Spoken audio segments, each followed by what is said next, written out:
Sometimes I'll see the candidates. I know that they're electing various positions in the student union. I'm not entirely sure which one. Don't know anything really. I know very little of these student elections. I don't know anything about them this year. No, unfortunately not. Hello and welcome to February's edition of Bright on TV. This month we'll be talking about the student general elections coming up in March. First off, we have an interview with Sam Wilson, the new VP Campus and Communications Officer. My name's Sam, I'm 22 and I'm the new Vice President of Campus and Communications at the Student Union. Deals with the local areas, such as the actual sites themselves, or the local areas with residents and things like that, and also the communications side, so the newspaper, the website and the radio station. I work for this role partly because of the timing of it, and partly because I feel I can make a difference and I'm quite interested in the communication side. For anyone who wants to run for this sort of thing, it's a really good thing to get involved in. You can really make a difference with the union and represent everything that students want and need. And also it's quite a lot of fun to be involved in, especially the whole campaign process. If students want any experience, I would recommend trying to get involved in the by-election like in November to get a part-time role, maybe it's like a campus rep or faculty rep, to really get an inside look at what happens within the uni and how they can better help it. The student elections are coming up in March. We don't really know much about it, so we're trying to find out a little bit more. We're going to talk to some of the candidates that are running and also the people that are in charge of it to find out what exactly happens and why it's so important that we get involved. Hi, I'm Anthony Lewis. I'm the Student Advocacy Coordinator for the Students' Union, but for this month I wear my Deputy Returning Officer hat, and it's my job to make sure the Student Union elections are run well and run fairly. A lot of people think, oh, it's a Student Union, it means nothing to me. But actually, the Student Union is more than a bar. In fact, at Brighton we know we're not a bar. Most people think if it's not a bar, it's not anything. Actually, it's the organisation that is here to represent the views and interests of students. What we've done over the past year is fundamentally reshaped how the union works, how we make our decisions, how we talk to students. We're not quite there yet, but this election is the first one where we're electing new officers to new roles that we think that represent them on their campus. They want reps that are there for their school. The voting will take place 15th to 19th of March. That's all done by Student Central these days.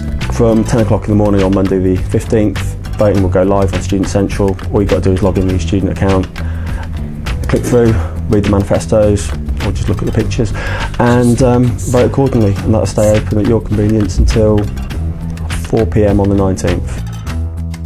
Hi, my name's Dianna Wong. I'm currently a final year biological student and I am planning on running up for Vice President Academic Affairs this year. I'm Justin Young. I'm running for Vice President of Academic Affairs. I study maths. I'm in my third year. I'm Nash and I'm currently Vice President Education and Equalities at Brighton Student Union.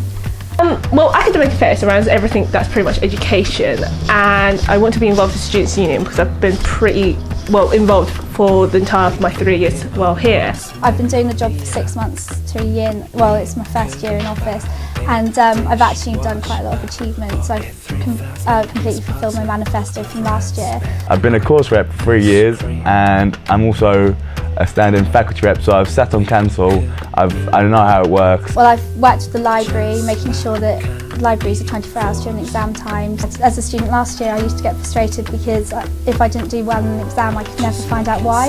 I used to just get the feedback off the lecturer saying you've got 57% or something. So I think that all students should be able to gain access to their transcripts. More equipment, more facilities, you know, that is a major hub of student learning. The credibility and employability of students is another key issue. The obviously controversial top-up fees that the government's planning on instill, and I want to freeze it. Like, why should we have to pay a greater amount of money? I mean, I'm sure everyone who is watching this will look at the elections and look at all the different candidates, but please do look at candidates and please do look at their manifestos before you do vote for them. Your vote should be given to who you think is the best for the job. Read the manifestos, watch the videos, go to question times and hustings and stuff like that before making your final decision. Look at what you want from your university and look what the candidates are delivering and plan to deliver, and their reliability. So we've interviewed 3 of the candidates. We've spoke to Anthony, who runs the elections, and we've even spoke to Sam Wilson, who's the new VP Campus and Comms. Now it's all up to you. You've got the opportunity to vote from March the 15th to the 19th online at Student Central.